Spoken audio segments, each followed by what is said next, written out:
Director of this film సాయిలో కంపాటి గారిని మాట్లాడాల్సిందిగా కోరుకుంటున్నాము. అఫ్ కోర్స్ ఇది రియల్ స్టోరీ, అంతే రియలిస్టిక్గా తెరకి ఎక్కించి తీసుకొని వస్తున్నారు అన్నమాట ఆయన. ఓవర్ టు యూ అండి, ప్లీజ్ మాట్లాడొచ్చు. అందరికీ నమస్కారం అండి. వీడికి వచ్చిన అందరికీ కొంచెం మైక్ క్లోజ్ పెట్టుకోవాలండి. అందరికీ నమస్కారం అండి. వీడికి వచ్చిన మీడియా మిత్రులందరికీ థ్యాంక్ యూ సో మచ్. ఇక్కడ అందరికీ సపోర్ట్ చేసిన వాళ్ళందరికీ thank you so much. Basic ఈ కథ అంటే ఈ కథ కానీ నేను ఇక్కడికి ఈ స్టేజ్ మీద నిలబడడానికి కారణం ఒక టీవీ అండి. టీవీ నన్ను ఇక్కడ నిలిచిపెట్టింది.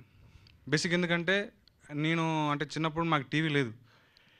టీవీ లేనప్పుడు మా చుట్టుపక్కల ఇళ్ళలో కూడా టీవీ ఉండకపోయేది. నేనేం చేసేటోనంటే ఆ రోజు ఇక శనివారం దాకా స్కూల్ ఉండేది, ఆదివారం రోజు టీవీ చూడాలి. ఎందుకంటే అప్పుడు చిన్నప్పుడు టీవీ కదా.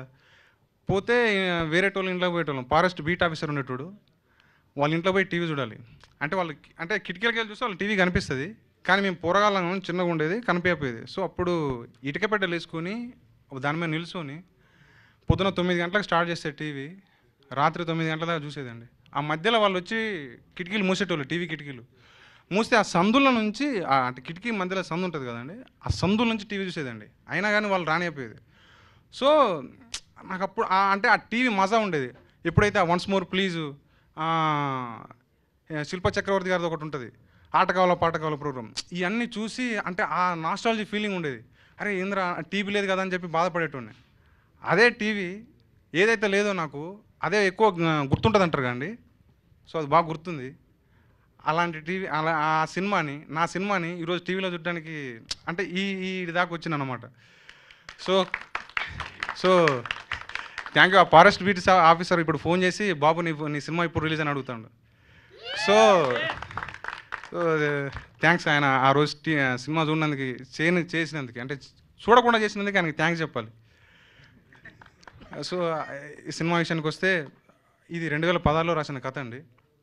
కథ పట్టుకొని తిరుగుతా ఉన్నా అంటే మనని ఎవరు నమ్ముతారు, ఇంత రస్టిక్ కథ ఏందన్నప్పుడు వేణుగోడుగుల గారు ఒకటేసారి విన్నారండి, ఒకటేసారి నచ్చింది.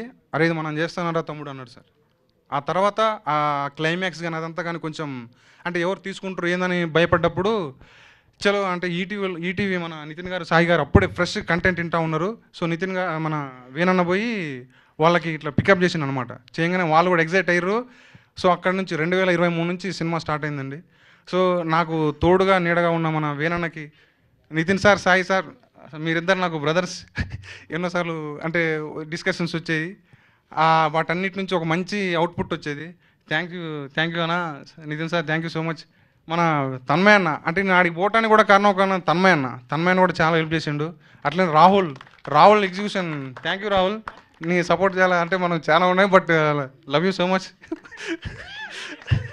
సో ఇలా మా ఆర్టిస్టులు వచ్చి చైతు అంటానా, సారీ మీరు Chaitu sir, thank you so much sir. Teju, Akhil, డాంబర్, అరే మోని, ఫ్రెండ్స్ బ్యాచ్, మీరందరూ అంటే ఆ వర్షాకాలం మొత్తం ఘోరం. మా సినిమాకే వర్షాలు పడ్డాయి, తుఫాన్లు వచ్చినాయి, కానీ వాటిని తట్టుకొని కూడా మేము అది సాధించినాం. సో వాజిద్ బ్రో, సారీ అంటే మర్చిపోతాను కొంచెం. So thank you so much అందరికీ. అన్న సురేష్ అన్న, నువ్వు లేనిది లేదు సినిమా, అంత బాగా ఇచ్చినావు. సో థ్యాంక్ యూ అండి, థ్యాంక్ యూ సో మచ్ అందరికీ. ఎవరైనా మర్చిపోతే థ్యాంక్ యూ సార్. బాపినట్టు sir, love you so much. Okay ఇంతే అండి, థ్యాంక్ యూ అండి. థ్యాంక్ యూ సాయిలు గారు, and wish you good luck.